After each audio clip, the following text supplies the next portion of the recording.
मित्रों, ऐसा नहीं है कि देखिए, मैं बागेश्वर बाबा जी का मैं इसलिए बतला रहा हूँ ताकि अभी वो सबसे ज़्यादा फेमस हैं दुनिया में। इंडिया तो छोड़िए, पूरे वर्ल्ड में आजकल वो घूम घूम के हिंदू धर्म का प्रचार कर रहे हैं। तो ये कब संभव हुआ? जब उनका भाग्य उनका सपोर्ट किया। ठीक है, मैं इस चीज़ को क्यों बतला रहा हूँ, जरा मेरे बात पे थोड़ा गौर कीजिए।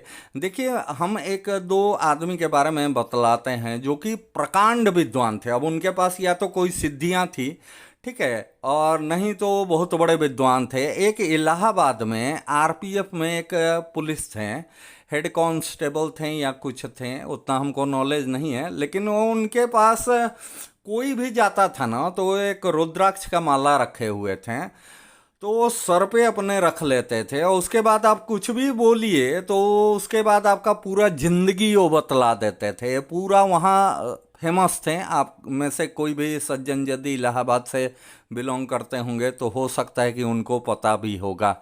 मैं आपको बिहार का एक जगह का बतला रहा हूँ कि एक जगह वहाँ जिला है सारण, ठीक है। वहाँ एक जगह है रिबिलगंज, वहाँ मीन्स कि इट इज शमशान घाट। वो शमशान घाट है, वहाँ एक सरयुग नदी क्रॉस करती हैं जो जाके उधर सोनपुर साइड में मिलती है गंगा में। ठीक है, तो वहाँ एक बहुत ही माने अजीब टाइप का एक औघर रहते थे। औघर आप ये बोल सकते हैं या उनको साधु बोल सकते हैं, कि जिसके उनके पास जो भी जाता था ये पूछने कि बाबा जी कुछ मेरे बारे में बतलाइए, तो कुछ भी स्वयं नहीं बतलाते थे। बोलते थे कि एक छोटा सा 5 6 साल 8 साल का बच्चा को लेके आओ, और जब उस बच्चे को आप लेके जाइएगा ना, तो उसके इस अंगूठे के स्थान पे मैं आपको डॉट करके दिखलाता हूँ। इस अंगूठे के स्थान पे, इस स्थान पे, यहाँ रुकिए, आपको ब्लैक मार्कर से बतलाते हैं, समझ में आएगा। इस स्थान पे वो एक बूंद, 1 ड्रॉप केवल सरसों का तेल ऐसा गिरा देते थे। ये अंगूठे पे, ये जहाँ आपको दिख रहा है ना, आई थिंक ये आपको दिख रहा होगा, ठीक है। और उस बच्चे के अंगूठे पे गिराते थे, जो छोटा सा 8 साल का बच्चा होता था। और उसको बोलते थे कि बेटा जरा इसको ध्यान से देख, एकदम ध्यान से देख, कहीं और दिमाग मत लगाओ, और जो तुमको इसमें दिखे वो तुम बताना शुरू करो। आप बिलीव नहीं कीजिएगा मेरे भाइयों, मेरे मित्रों, कि वो बच्चा आपका पूरा इतिहास बता देता था उस तेल के एक बूंद में देख के। ठीक है, तो ये एक तरह का सिद्धि है। इसको अलग अलग सिद्धि होता है। आई थिंक कि बागेश्वर बाबा भी उसी के थ्रू हर चीज इंसान के बारे में जान जाते हैं, जो भूतकाल है और वर्तमान का। कि मैं भी उनका बहुत ज़्यादा वीडियो देख चुका हूं, तो मुझे पूरा अंदाजा है कि भविष्य और वर्तमान, भविष्य नहीं बतला सकते हैं, वर्तमान और भूतकाल मीन्स कि बीता हुआ समय और वर्तमान जो चल रहा है, ये दो तो ये कन्फर्म है बतलाते। तो मित्रों, यदि आप सभी को ये जानना हो कि बागेश्वर वाले बाबा जी सबके बारे में, हर किसी के बारे में ये कैसे जान जाते हैं, सब कुछ कैसे जान जाते हैं, तो कृपया वीडियो पे आप कम से कम 1000 कमेंट तो ज़रूर कीजिए और 1000 सब्सक्राइब ज़रूर कर दीजिए। तो जाके मैं इसके ऊपर मैं विस्तार पूर्वक किस मंत्र के बल पे, वो मुझे पता है किस मंत्र के बल पे वो सबके बारे में कुछ भी जान जाते हैं, तो मैं इसके बारे में आपको डिटेल से एक वीडियो बना के और डालूंगा। नमस्कार मित्रों, मैं आपका ज्योतिष मित्र आचार्य नवनीत बात कर रहा हूं। आपका हमारे यूट्यूब चैनल एस्ट्रोलॉजी विथ आचार्य पे हार्दिक स्वागत है। मित्रों, आपसे एक सविनय निवेदन है, कृपया आप हमारे यूट्यूब चैनल को लाइक कीजिए, सब्सक्राइब कीजिए और बेल आइकन को ज़रूर दबा दीजिएगा, घंटा को। मैं जो भी नया वीडियो डालूंगा वो सबसे पहले आप तक पहुंचेगा। ठीक है मित्रों, तो चलिए आज का ये वीडियो हम लोग शुरू करते हैं। मित्रों, आज हम लोग बात करेंगे कि कर्म बड़ा होता है या भाग्य बड़ा होता है। ठीक है, तो चलिए अभी इसके बारे में बतलाते हैं। मित्रों, ये मैं लग्न कुंडली बनाया हूँ, इसमें ये 9वां घर है। ठीक है, 9वां भाव है, इसको भाव बोल सकते हैं, घर कहना ठीक नहीं है, ज्योतिष का भाषा में इसको भाव बोलते हैं। ठीक है, तो ये प्रथम घर ये होता है, प्रथम भाव ये होता है, लग्न ये है। तो यहाँ से 1 2 3 4 5 6 7 8 9 तो 9वां भाव ये भाग्य का होता है और 10वां भाव होता है कर्म का। ठीक है, तो आज हम लोग जानेंगे कि इंसान का भाग्य बली होता है या कर्म बड़ा होता है, इंसान कर्म से बड़ा होता है या भाग्य से बड़ा होता है। ठीक है मित्रों, तो चलिए आपको बतलाते हैं। ये आप लोगों को एक चीज बतलाते हैं मित्रों कि इंसान का ना सबसे बड़ा भाग्य होता है। मैं आपको इसका उदाहरण देता हूँ, उदाहरण देके आपको समझाने का कोशिश करता हूँ। हो सकता है मेरे इस तर्क से हर कोई सहमत नहीं होगा, लेकिन आप इसको सुनिए, बहुत ही अच्छा मैं आप लोगों को एक चीज़ बतलाने जा रहा हूँ। ठीक है मित्रों, आप देखिए आजकल बागेश्वर धाम वाले बाबा जी का बहुत ही ज़्यादा शोर शराबा है, बहुत ही ज़्यादा उनका नाम फैल गया है। माने वो जहाँ जाते हैं तो लाखों लाख मीन्स कि 5-5 लाख 10-10 लाख आदमी वहाँ इकट्ठा हो जा रहा है उनसे मिलने के लिए, उनको देखने के लिए। ठीक है, उनका क्रेज अभी इतना ज़्यादा है, लोगों के सर पे ऐसा चढ़ा है। ठीक है मित्रों, तो ये उनका भाग्य है। ठीक है, अब आप ये कहिएगा कि ना ना वो तो वो सबका बतला देते हैं तो अपने कर्म के बल पे उस स्थान पे पहुँचे हैं। मित्रों मैं आपको एक चीज़ बतला दूं कि जिस क्षेत्र से वो बिलोंग करते हैं, जहां उनका गांव है, जहां ये बागेश्वर धाम है, उस बागेश्वर धाम के एरिया में लगभग ऐसा बताया गया है कि 50 से करीब 100 किलोमीटर के रेडियस में ऐसे बागेश्वर वाले बाबा जी के जैसा कम से कम वहाँ 50 बाबा जी हैं जो कि किसी भी इंसान के बारे में कुछ भी बतला देते हैं। ये देखिएगा, कभी कभी ये जिस क्षेत्र के हैं ना, ये हैं बागेश्वर धाम सरकार इनको बोला जाता है, तो इन्हीं के क्षेत्र से एक और बाबा जी हैं वो बिलोंग करते हैं, उनको पंडोखर सरकार बोला जाता है। वो भी कभी कभार टीवी पे आते हैं, आप देखिएगा उनको भी। लेकिन वो उनको जानने वाला ये देश में ही, दुनिया का तो छोड़िए, देश 100 में एक आधा आदमी उनको जानता होगा। और वहीं इनको देखिए कि इनको पूरे वर्ल्ड में अभी लोग जान रहा है, देश तो छोड़ दीजिए। ठीक है, तो ये क्यों होता है? यही चीज़ तो है भैया, तकदीर, और क्या है। ठीक है, लेकिन आप खुद सोचिए कि एक यही इंसान इतना ज़्यादा हाईलाइट कैसे हो गया कि जो कि इंग्लैंड भी जा रहा है, अमेरिका भी वो जाने वाले हैं, ऑस्ट्रेलिया भी जाने वाले हैं, माने पूरे संसार में, यहाँ तक कि मोदी जी आजकल बैठ के उनका वीडियो देख रहे हैं और उसको लेके टेलीकास्ट करा रहे हैं लाइव। ठीक है, तो ये चीज़ होता है तकदीर से। भले ये चीज़ को आप मानिए, आप इस चीज़ से एग्री हैं या डिसएग्री हैं, ये तो आपके ऊपर डिपेंड करता है। मैं आपको एक दूसरा उदाहरण देता हूँ। ठीक है, आप ये लग्न कुंडली को ही देखिए, ये तो मेरा बनाया हुआ नहीं है, तो मैंने बहुत ही, मैं समझिए कि हजारों लाखों साल पहले से शास्त्र चला आ रहा है। तो आप खुद देखिए कि पहले आता है तन भाव, मीन्स कि जहाँ से आपका शरीर को देखा जाए। ठीक है, फर्स्ट है तन भाव, यहाँ से आपके शरीर को देखा जाता है। दूसरा है धन भाव, तीसरा है पराक्रम भाव, चौथा होता है सुख का स्थान, माता का स्थान, भूमि भवन 4 व्हीलर गाड़ी यहीं से देखा जाता है। पांचवा हुआ विद्या का स्थान या संतान का स्थान। छठा होता है रिपु स्थान या कर्ज स्थान या गुप्त शत्रु का स्थान। सातवां होता है पत्नी का स्थान। आठवां होता है आयु का स्थान, जी शुभ है तो, अन्यथा इसको मृत्यु के घर के हिसाब से देखा जाता है। तो आयु और मृत्यु का दोनों का कारक का स्थान यही है। ठीक है मित्रों, अब 9वां हुआ भाग्य स्थान। आप समझिए कर्म के पहले ही भाग्य भाव भी आता है। ठीक है, तो जब ज्योतिष शास्त्र में ही ये चीज को आगे बढ़ा के दिखाया गया है कि पहला भाग्य है, उसके बाद है कर्म। अब इसका एक छोटा सा उदाहरण आपको देते हैं। उदाहरण छोटा तो नहीं है, बहुत बड़ा है, आप इस चीज पे ध्यान से देखिए।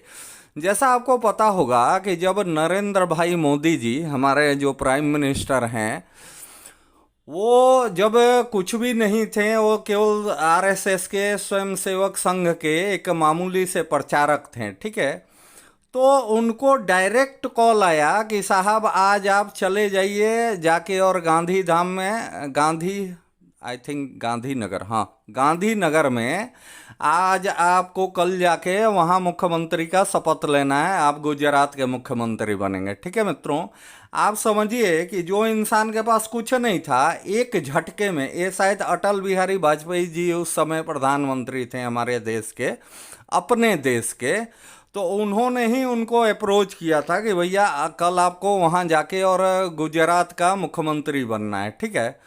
तब जाके नरेंद्र भाई यहाँ आए, मोदी जी, और आके और मीन्स की गुजरात तो पहुँचे और जाके और वहाँ मुख्यमंत्री का कार्यभार वो संभाले। हाँ, ये बात सही है कि वो मुख्यमंत्री बनने के पश्चात पूरे गुजरात का समझिए कि कायाकल्प कर दिए, ठीक है, जैसा अभी वो पूरे भारत का कर रहे हैं। तो कहने का मतलब ये हुआ कि भाग्य उनको लेके पहुंचाया सीएम के कुर्सी तक, ठीक है मित्रों। अभी ये उनका भाग्य हुआ, काहे कि उनसे भी बहुत सारे लोग आरएसएस में तो एक से एक दिग्गज विद्वान बैठे हुए हैं स्वयंसेवक संघ में। तो ये उनका तकदीर था कि उन्हीं को चुना गया, ठीक है। तो पहले क्या आया भाग्य, बाद में वो आके यहाँ जो कर्म किए वो हुआ कर्म भाव, ठीक है मित्रों। तो इसके लिए बलि कौन होता है, भाग्य ही होता है। सेकंड, आपको एक उदाहरण देते हैं। हमारे बिहार के मुख्यमंत्री जी, जो पूर्व मुख्यमंत्री जी थे, माननीय लालू प्रसाद यादव जी, आप समझिए कि उनकी पत्नी में क्या मीन्स की क्या गुण था, क्या वो कर्म की थी कि वो सीएम बनी, ठीक है। ये विचार करने योग्य बात है, आप लोग इस पर विचार जरूर कीजिएगा, ठीक है। हमारे लालू यादव जी बिहार के मुख्यमंत्री थे, उनके ऊपर घोटाला का मीन्स की जुर्म लगा, मीन्स की उनके ऊपर ये लगा कि भैया आप ये चारा घोटाला की हो गया है, गाय का चारा खा गए हैं, ठीक है। तो उसके कारण से मुख्यमंत्री जी को जेल जाना पड़ा, ठीक है। और उसी समय अब उनके उत्तराधिकारी में कौन था, उस समय उनके बच्चे लोग छोटे छोटे थे, तो उसके उत्तराधिकारी में हमारे मीन्स की राबड़ी देवी जी को मुख्यमंत्री बनाया गया, ठीक है। ये उनका भाग्य था, राबड़ी देवी जी का, कि वो लालू यादव जी से उनका विवाह हुआ था। काहे कि जब भी उनका शादी हुआ था ना, तो वो समय लालू यादव जी कुछ नहीं थे। आप उनका जीवनी पढ़िएगा, गूगल पे मिल जाएगा। वो कुछ भी नहीं थे, मात्र वो कॉलेज में शायद पढ़ रहे थे और समय कुछ स्टूडेंट छात्र वगैरह के आंदोलन में वो रहते थे। बाद में इनसे विवाह हुआ, बच्चे हुए, उसके बाद राजनीति में आए, फिर वहाँ से इनका ग्रोथ हुआ है, ठीक है। तो ये उनका भाग्य हुआ कि भैया मान के चलिए कि लालू जी जी जेल नहीं जाते तो राबड़ी देवी जी कभी भी सीएम नहीं बन पाती, ठीक है। तो मुख्यतः क्या हुआ कि भाग्य ही बलवान हुआ, ठीक है, कर्म बाद में बलवान होता है साहब, ठीक है। तो ये आपको एक चीज और आपको एक उदाहरण देते हैं। आप हमारे राहुल गांधी जी को ही देख लीजिए, ठीक है। इनके सरनेम में जो गांधी का शब्द लगा हुआ है, यही इनको आज सांसद बना दिया। मुख्यमंत्री मीन्स की छोड़िए, अब वो प्रधानमंत्री के दावेदार बन के मैंने पैदल मार्च भी निकाल रहे हैं, क्या कर रहे हैं क्या कर रहे हैं, ठीक है, ये सब कोई देख रहा है। तो ये उनका भाग्य हुआ। कल को यदि यही इनका जन्म कहीं और हुआ होता तो ये पता नहीं क्या होते हैं, ठीक है। तो मूल चीज़ ये है कि इंसान का भाग्य ही मेन होता है, कर्म उसके बाद आता है। अब आपको एक अंत में सबसे अच्छा उदाहरण देते हैं। पूरे संसार में शायद हर कोई ये बात जरूर जानता है कि भगवान राम का राज्याभिषेक होने वाला था कल सुबह में, ठीक है। सपोज दैट कि कल सुबह में उनका राज्याभिषेक होना है और मंथरा माई का आशीर्वाद लगा केकई जी को, माता केकई को, और वो उनके जीवा पे समझिए कि सरस्वती बस गई और वो जाके अपना वरदान मांगी दशरथ जी से, और उस वरदान में वो भगवान राम के लिए और वनवास मांग लिए। तो उनके साथ समय उनकी पत्नी भी बोली कि भैया हम अपने पति को छोड़ के तो महल में रहेंगे नहीं, और वो भी साथ में पीछे पीछे चल गई, और साथ में एक सेवक के रूप में भगवान लखन उनके साथ, भगवान लक्ष्मण भी उनके साथ पहुंच गए वन में, ठीक है। अब ये हुआ उनका भाग्य कि उनको लेके जंगल में पहुंचा दिया, ठीक है मित्रों।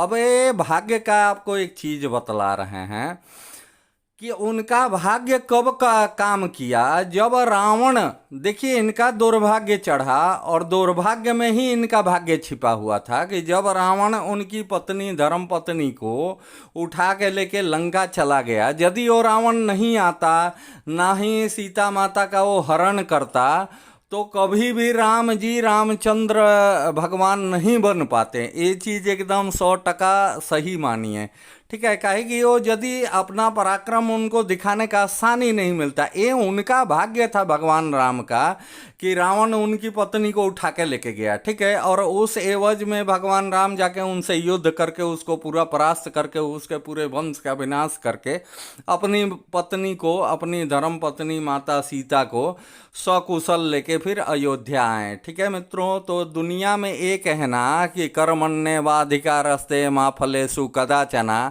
माँ कर्म फल हेतु माते सिंधु सुनिकर्मणि, ठीक है। तो ये कुछ हद तक हमारे हिसाब से इस श्लोक का बनाने वाला इंसान को ये भाग्य के ऊपर भी जरूर एक श्लोक बना देना चाहिए था, जो इसके पहले रखना चाहिए था, ठीक है। तो ये मूल चीज यहाँ ये है मित्रों कि दुनिया में सबसे बड़ा बलवान क्या है, दुनिया में सबसे बड़ा बलवान भाग्य है। तो पहले आप अपने कुंडली में भाग्य स्थान को देखिए, उसका यदि अशुभ अवस्था में बैठा हुआ है तो उसका निदान कीजिए। भाग्य यदि सुधर गया तो वो आपको स्थान देगा, ठीक है। भाग्य ही आपको जगह देगा कि आप उस जगह पे जाके कर्म कीजिए, ठीक है। मोदी जी के जैसा, जैसा ये मुख्यमंत्री बने तब ना जाके गुजरात का विकास किए और उसको रोल मॉडल बना दिए पूरा इंडिया का, और वही गुजरात का विकास को दिखा के मुख्यमंत्री से जाके प्रधानमंत्री बन गए, ठीक है मित्रों। अब आपसे एक सविनय निवेदन है कि आप इस वीडियो पे मनन जरूर कीजिएगा, क्योंकि हमको खुद पता है कि हर इंसान को शायद मेरा ये तर्क नहीं पसंद आएगा, लेकिन इस तर्क पे मनन अवश्य कीजिएगा। मनन कीजिएगा ना तो इस वीडियो में बताए गए तथ्यों का अच्छा या बुरा आपको समझ में आएगा। और यदि आपको अच्छा लगे तो कृपया हमारे YouTube चैनल को सब्सक्राइब करके बेल आइकन को दबा दीजिएगा। जो भी मेरा नया वीडियो मैं डालूंगा YouTube में वो सबसे पहले आप तक पहुंचेगा मित्रों। तो बस इस वीडियो में इतना ही, फिर मिलते हैं अगले वीडियो में, तब तक के लिए नमस्कार।